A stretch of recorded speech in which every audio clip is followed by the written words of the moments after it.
Nutrition in human beings. The alimentary canal is basically a long tube extending from the mouth to the anus. In figure 5.6, we can see that the tubes has different parts. Various regions are specialized to perform different functions. What happens to the food once it entered our body?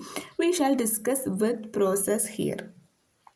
तो nutrition in human beings बोल रहे हैं, हमें पता है हम क्या क्या खाना खाते हैं, तो उस खाने को हम मुंह के अंदर डालने के बाद, माउथ में डालने के बाद उस शरीर पे कैसे जाता है, वो पेट पे कैसे जाता है, पेट में जाने के बाद उसका क्या होता है, वो कैसे न्यूट्रिशन हमारे शरीर को मिलती है, हमें देखना है। तो न्यूट्रिशन इन ह्यूमन बींग्स चालू करते हैं। तो हमने दो तरह की न्यूट्रिशन पढ़ी है, autotrophic nutrition and heterotrophic nutrition. उसमें ह्यूमन किस कैटेगरी में आती है? हेटेरोट्रॉफिक न्यूट्रिशन में आती है, राइट। सो देखते हैं, वो बोल रहे हैं कि हमें एक एलिमेंट्री कैनाल है जो बेसिकली एक ट्यूब होती है, वो एक लॉन्ग ट्यूब होती है extending from the mouth to the anus. Mouth से शुरू होकर एनस पे ख़त्म होती है एक लॉन्ग ट्यूब, उसको हम एलिमेंट्री कैनाल बोलती है। और एलिमेंट्री कैनाल की अलग अलग पार्ट होती है जिसका अलग अलग फंक्शन है। देखते हैं, तो यहाँ पे आप पिक्चर 5.6 फिगर 5.6 अगर आप देख पा रहे हो तो देख लीजिएगा, एक मिनट, हाँ देख लीजिएगा। तो जैसे कि आप टंग देख रहे हो, माउथ देख रहे हो, पहले आपको माउथ देखनी है। तो माउथ के अंदर क्या होता है? टंग होती है। उसके बाद क्या होता है? वो टंग किससे कनेक्टेड होती है? ईसोफेगस से कनेक्टेड होती है। ईसोफेगस जो एक लॉन्ग ट्यूब होती है, आप देख सकते हो, उसको हम ईसोफेगस बोलती है। ईसोफेगस कहाँ पहुँचती है? फिर स्टमक पे पहुँचती है। और स्टमक के बाद कहाँ पे?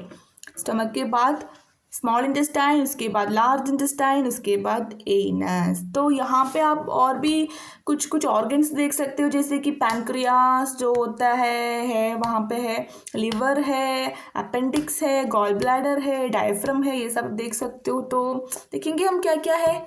और ऐसे जैसे कि हमने बोला, ये सब एलिमेंट्री कैनाल का पार्ट है। एलिमेंट्री कैनाल कहाँ से शुरू होता है? Alimentary canal starts from the mouth and ends at the anus.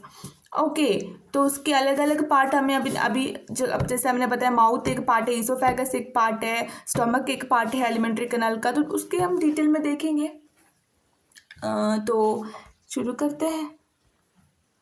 We eat various type of food which has to pass through the same digestive tract. Naturally, the food has to be processed to generate particles which are small and of the same structure.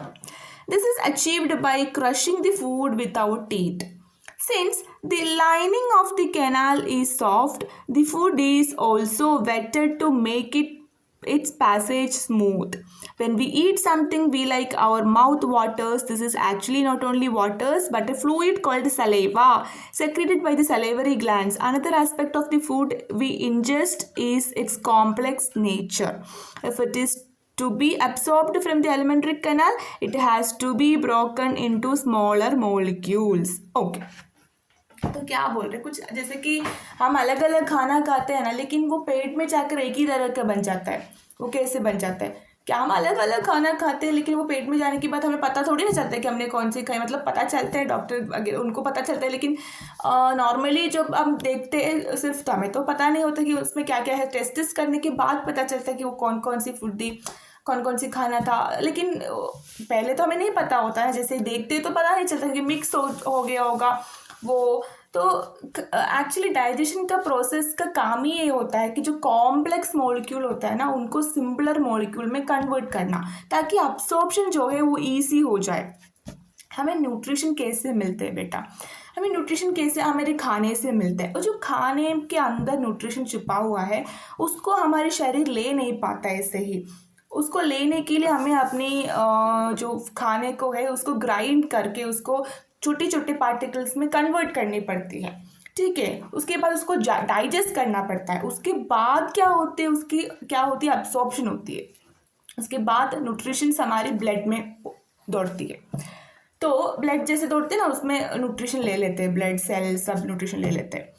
तो तो बोल रहे अलग अलग खाना है, लेकिन उस अंदर जाके तो वो उसका टेक्सचर तो सेम ही बनता है ना, सेम ही होता है टेक्सचर, क्योंकि जो दांत होता है पहले हम खाने को मुंह पे डालते हैं, जो हमारी टीथ उसी होती है उसको ग्राइंड करती है, उसको क्रश करती है, और टीथ में क्या होता है हमारी टंग भी होती है, उसमें हेल्प करती है खाने को मूव करने के लिए अपने माउथ में।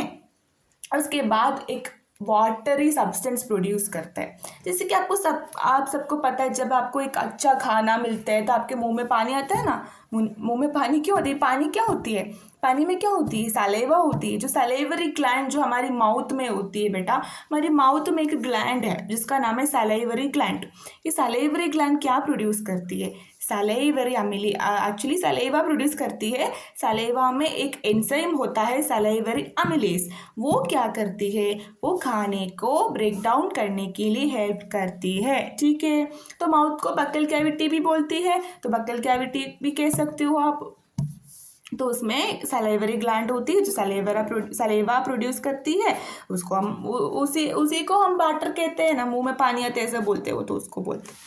तो ठीक है, अभी क्या होता है इंजेशन, मतलब क्या होता है? जो खाना इंजेस्ट कर लिया ऐसा बोल रहे हैं आपको कि food we ingest is in complex nature, ऐसा बोल रहे हैं। इंजेस्ट मतलब खाने को टेक करना, अंदर लेना, उसको इंजेस्ट बोलते हैं, इंजेशन बोलती है। ठीक है, जैसे कि डाइजेशन हो रही है, पहले इंजेशन होता है फिर एक्सक्रीशन होता है, ऐसा बोल रहे हैं। तो इंजेशन मीन्स जो खाने को अंदर ले रहे हैं, तो वो कॉम्प्लेक्स फॉर्म में होता है, उसको हमें क्या करना है? सिंपलर फॉर्म में कन्वर्ट करना है। ठीक है, उसके बाद ही क्या कर सकते हो? अब्सॉर्प्शन हो सकता है। तो वो बोल रहे, it has to be broken into smaller molecule so that the alimentary canal can absorb it, our body can absorb it. This is done with the help of biological catalyst called enzymes. तो enzyme, यहाँ पे enzyme का काम आता है। Enzyme आता है। अभी एंजाइम क्यों आ रहा है? ताकि जो हम खाना खा रहे हो, टीथ, जो हमारी टीथ होता है ना, जो हमारा दांत होता है, वो तो उसको छोटे छोटे पीस में कट कर तो लेते, लेकिन वो काफ़ी नहीं है, उसमें भी छोटे छोटे करना है, उसको और भी ग्राइंड करना है। तो वो काम कौन करता है? Biological catalyst. और कौन है biological catalyst? Enzyme is the biological catalyst which helps to break this food from complex substances into simpler molecule और स्मॉलर मॉलिक्यूल्स। ओके, तो The saliva contain an enzyme called salivary amylase. अभी मैंने बताया कि saliva में एक salivary amylase नाम की एंजाइम होती है that breaks down starch which is a complex molecule to give simple sugar.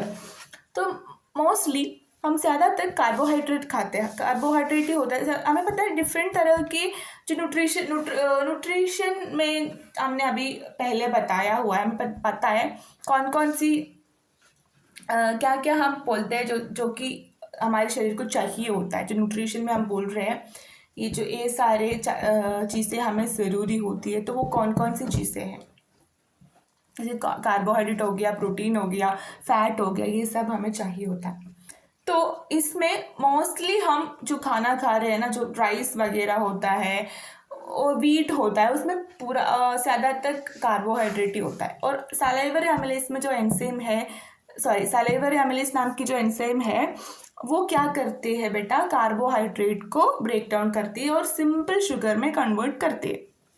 The food is mixed thoroughly with saliva and moved around the mouth while chewing by the muscular tongue.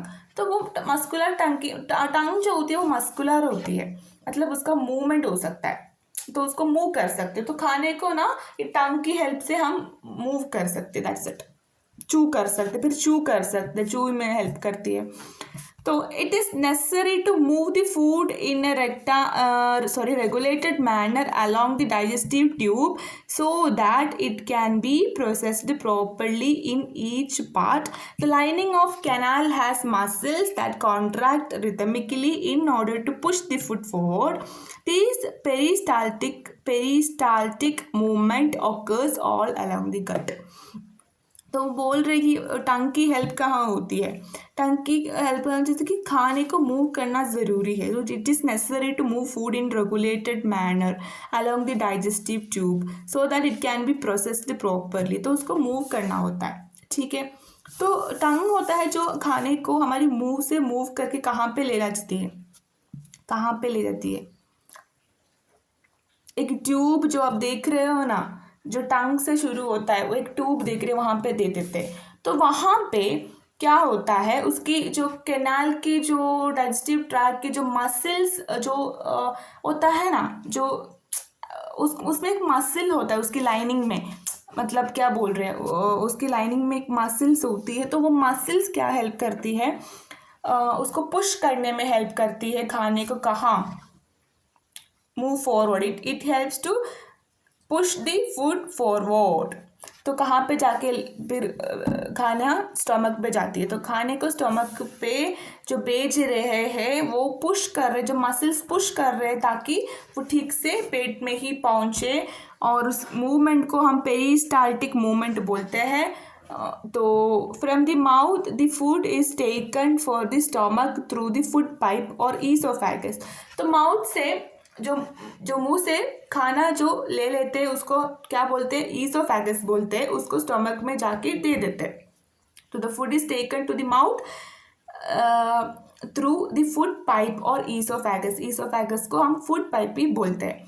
तो stomach is a large organ which expands when food enters it. So stomach क्या होती है, एक large organ होती है जो खाने आने के बाद एक्सपैंड करती है। The muscular walls of the stomach helps in mixing the food thoroughly with more digestive juices. तो उसमें जो स्टमक होती है उसके वॉल्स में मसल्स होते हैं, जो मस्कुलर वॉल होती है वो खाने को मिक्स करने में हेल्प करती है डाइजेस्टिव जूस से। The digestion in stomach is taken care of by the gastric glands present in the wall of the stomach। तो स्टमक के वॉल में हमने बताया मसल्स है जो, और उसके साथ साथ क्या है, गैस्ट्रिक ग्लैंड्स भी होता है। तो जो गैस्ट्रिक ग्लैंड्स डाइजेशन में हेल्प करते हैं, this release hydrochloric acid, a protein digesting enzyme called pepsin and mucus.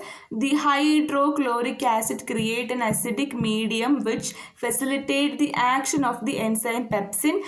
What other function do you think it's served by the acid? The mucus protects the inner lining of the stomach from the action of the acid under normal condition.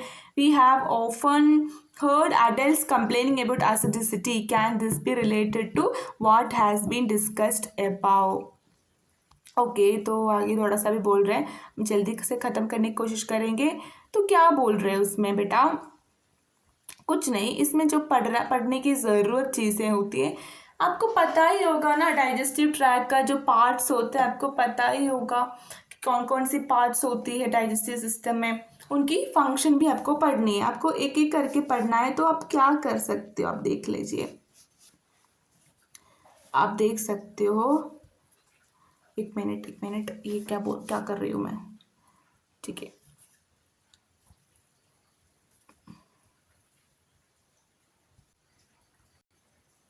ठीक है, तो देख लीजिएगा पहले क्या करते हैं, पहले हमें सिर्फ, अगर आप परीक्षा के लिए पढ़ रहे हो तो आपको इम्पोर्टेंट क्या क्या याद रखने, बस मैं जल्दी से बोल देती हूँ। आपको इतना याद रखना है कि जो डाइजेशन होता है उसमें क्या होती है, जो कॉम्प्लेक्स मॉलिक्यूल्स, जो खाना खाते हैं वो कॉम्प्लेक्स मॉलिक्यूल्स होता है बेटा।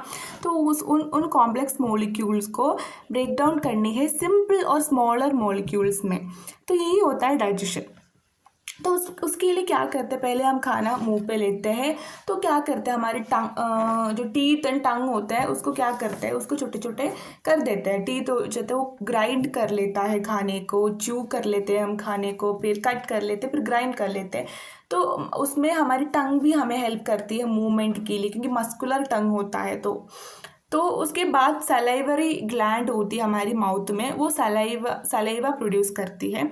सलाइवा में एक एंजाइम होता है सलाइवरी अमिलेज, वो क्या करते हैं बेटा, उसका फंक्शन क्या है, उसका फंक्शन है कार्बोहाइड्रेट को सिंपल शुगर्स में कन्वर्ट करना। They break down carbohydrate into simple sugars, that is the function of salivary amylase. Okay, वो एक एंजाइम होती है और एंजाइम का फंक्शन यही है कि एक बायो कैटलिस्ट की तरह वो यहाँ पे यूज़ होता है। वो क्या करता है, वो एक रिएक्शन को जल्दी से कर देता है। यहाँ पे क्या रिएक्शन है, यहाँ पे कॉम्प्लेक्स मॉलिक्यूल को सिंपल मॉलिक्यूल में बनानी है। तो ठीक है, सैलिवरी अम्लेज का हो गया। अभी क्या होता है, खाना हमने च्यू कर लिया और अभी क्या करेंगे, खाने को हम जो अभी स्टमक में डालना है, तो माउथ से स्टमक तक कनेक्ट करने वाली एक पाइप होता है, लॉन्ग पाइप, उसको हम ईसोफेगस कहते हैं और फूड पाइप भी कहते हैं। तो जो फूड पाइप होती है उसकी जो लाइनिंग होती है, जो लाइनिंग होता है ना, जैसे कि हम बोलते हैं उसकी सरफेस लाइनिंग होती है, उसमें जो लाइनिंग्स में बहुत सारे मसल्स है, तो वो मसल क्या करती है, पेरिस्टाल्टिक मूवमेंट करती है ताकि it put forward the food. तो उसको हम पेरिस्टाल्टिक मूवमेंट बोलती है। उसकी वजह से उसकी आफ्टर दैट क्या होता है, खाना जो होता है वो स्टमक में आ जाता है। तो स्टमक क्या होता है कि आपको स्टमक के बारे में क्या क्या बोला गया है अभी। तो stomach is the large organ which expands when food enters. तो क्या होता है, after food enters it expands.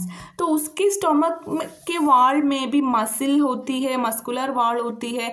उसमें वो क्या हेल्प करता है, खाने को डाइजेस्टिव जूस से मिक्स करने के लिए हेल्प करता है। स्टमक के जो वॉल्स होती है बेटा, वो मस्कुलर होता है, वो खाने को मिक्स करने के लिए, डाइजेस्टिव जूस से मिक्स करने के लिए हेल्प करते हैं। तो आपको पता है कि डाइजेस्टिव जूस कहाँ पे होती है, वो स्टमक में प्रोड्यूस होता है डाइजेस्टिव जूस।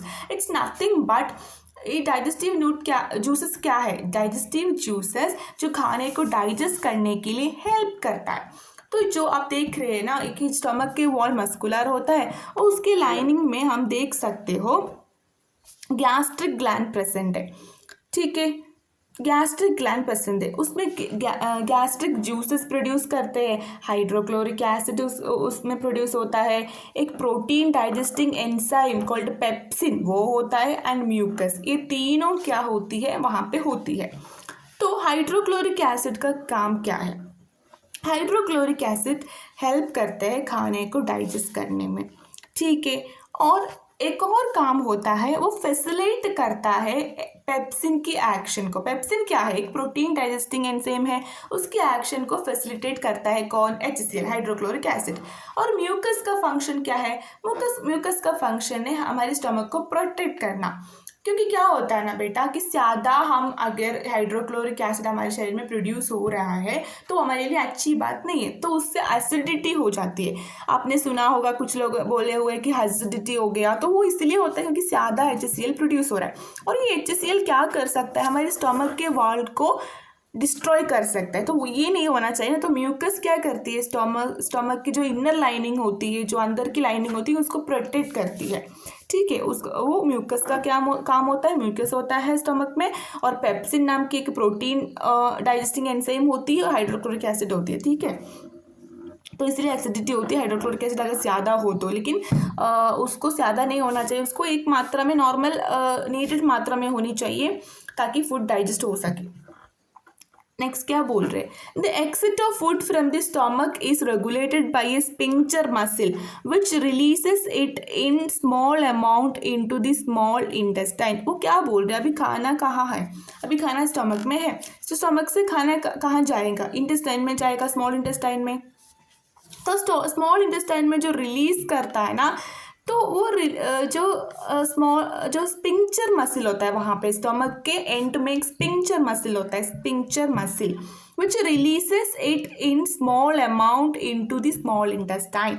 तो कुछ मात्रा में वो स्मॉल इंटेस्टाइन को देते हैं, रिलीज करते हैं स्मॉल इंटेस्टाइन में। कौन, स्पिंक्चर मसल हेल्प करते हैं खाने को स्टमक से स्मॉल इंटेस्टाइन में देने के लिए। From the stomach the food now enters the small intestine. अभी कहाँ पे पहुँचेगा, स्मॉल इंटेस्टाइन में पहुँचेगा खाना। ओके, अभी स्मॉल इंटेस्टाइन में खाना आ गया। अभी स्मॉल इंटेस्टाइन के बारे में क्या बोल रहे हैं, this is the longest part of the alimentary canal which is fitted into a compact space because of extensive coiling. So the length The length of the small intestine differs in various animals depending on the food they eat. Herbivores eating grass need a longer small intestine to allow the cellulose to be digested. Meat is easier to digest, hence carnivores like tigers have a shorter small intestine. ये बहुत ज़रूरी चीज़ है, जो एक important information है कि आप देख लीजिएगा, जो इंटेस्टाइन स्मॉल इंटेस्टाइन होता है वो अलग अलग एनिमल्स में अलग अलग लेंथ की है। तो कुछ एनिमल्स में उसका लेंथ कम है, कुछ में ज़्यादा है। तो ये बहुत लेंथी है, इसीलिए इसको एक कॉम्पैक्ट क्या है कि कॉम्पैक्ट स्पेस में फिटेड है, ये कॉम्पैक्ट स्पेस में फिटेड है ये, बिकॉज ये लेंथी है, इसलिए ये कॉइल करके ऐसे आप देख सकते हो, इस पिक्चर में आप देख सकते हो स्मॉल इंटेस्टाइन कैसे है, कॉइल करके ऐसे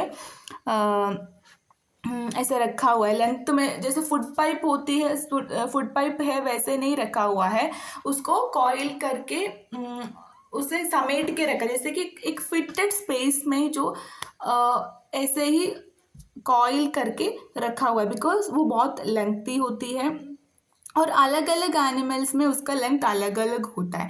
तो यहाँ पे बोल रहे कि जो हर्बीवोर्स होते हैं, हर्बीवोर्स क्या है, हर्बीवोर्स जो प्लांट्स को खाते हैं उनको हर्बीवोर्स बोलते हैं। तो उनमें क्या होता है, स्मॉल इंटेस्टाइन बहुत ही ज़्यादा लेंथी होती है, because they have to digest cellulose. So ज़्यादातर प्लांट्स में सेलुलोज होते हैं, जो सेलुलोज को डाइजेस्ट करने के लिए उनके पास लॉन्गर इंटेस्टाइन होती है, स्मॉल इंटेस्टाइन होती है। लेकिन कार्निवोर्स जो एनिमल्स को खाते हैं उनमें, जैसे कि टाइगर वो वगैरह, उनमें क्या होती है, उनमें स्मॉल इंटेस्टाइन शॉर्ट होती है। ठीक है, तो उनमें स्मॉल इंटेस्टाइन शॉर्ट होती है। तो small intestine is the site of the complete digestion of carbohydrates, protein and fats. Very important. Small intestine क्या है, ये एक साइट है जहाँ पे complete digestion of carbohydrate, protein and fats takes place. Okay, तो अगर कोई सवाल आपसे पूछ रहा है कि जो खाने का जो कंप्लीट जो डाइजेशन वो कहाँ पे होती है, वो स्मॉल इंटेस्टाइन में होती है। ठीक है, शुरुआत माउथ से होती है और कंप्लीट मतलब कंप्लीट जो होती है, जो डाइजेशन का अगर हम देखें तो कंप्लीट हम बोल रहे हैं एलिमेंट्री कैनाल कहाँ पे स्टॉप होता है, वो एनस पे स्टॉप होता है। लेकिन जो डाइजेशन होती है वो कार्बोहाइड्रेट, फैट एंड प्रोटीन की, वो कहाँ पे होती है कंप्लीट डाइजेशन, वो स्मॉल इंटेस्टाइन पे होती है। डाइजेशन बोल रही हूँ मैं, कंप्लीट डाइजेशन वहाँ पे होती है। ठीक है, it receives the secretion of the liver and pancreas for this purpose. The food coming from the stomach is acidic and has to be made alkaline for the pancreatic enzyme to act. Bile juice from the liver accomplish this in addition to acting on fats. Fats are present in the intestine in the form of large globules, which makes it difficult for enzyme to act on them. Bile salts break them down into smaller globules, increasing the efficiency of enzyme action. तो ये बोल रहे हैं अभी small intestine में जो complete digestion का हमने बोला, कार्बोहाइड्रेट, प्रोटीन और फैट्स का, उसमें हमें अपने देखा हुआ है कि जो खाना जो हाइड्रोक्लोरिक एसिड से मिक्स हो जाती है स्टमक में, वो एसिडिक नेचर में होती है। तो इस एसिडिक नेचर का खाने को हमें अल्कलाइन बनानी है, तो उसके लिए कौन हेल्प करता है, उसके लिए बाइल जूस हेल्प करता है। तो देखिए, जो खाने को डाइजेस्ट करने में दो जूस अलग से आती है, एक पैनक्रियाटिक जूस आती है और एक बाइल जूस आती है। जो पैनक्रियास होता है ना, वो एक ऑर्गन होता है, वो पैनक्रियास क्या करता है, पैनक्रियाटिक जूस बेचते हैं, उसमें पैनक्रियाटिक एंजाइम होती है जो खाने पर एक्ट करता है, और जो लिवर होती है वो बाइल सेक्रेट करती है। लेकिन ये पैनक्रियाटिक एंजाइम को एक्ट करने के लिए भी बाइल जूस की ज़रूरत होती है। ये सारे एक्ट क्यों कर रहे हैं, ये सारे क्यों चाहिए होता है, जो पैनक्रियास से एक सेक्रेशन आ रहा है, लिवर से एक सेक्रेशन आ रहा है, क्यों आ रहा है, ताकि एसिडिक खाने को अल्कलाइन बना सके। और पैनक्रियाटिक एंजाइम को एक्ट करने के लिए बाइल जूस जो लिवर प्रोड्यूस करता है वो हेल्प करती है। और फैट की अगर डाइजेशन देखा जाए तो लार्ज ग्लोब्यूल में होती है फैट, उस पर अगर एंजाइम की एक्शन हो तो उसमें बाइल हेल्प करता है. So bile salt break them down into smaller globules, increasing the efficiency of enzyme action. This is similar to the emulsifying action of soaps on dirt that we have learned about in chapter 4. Okay.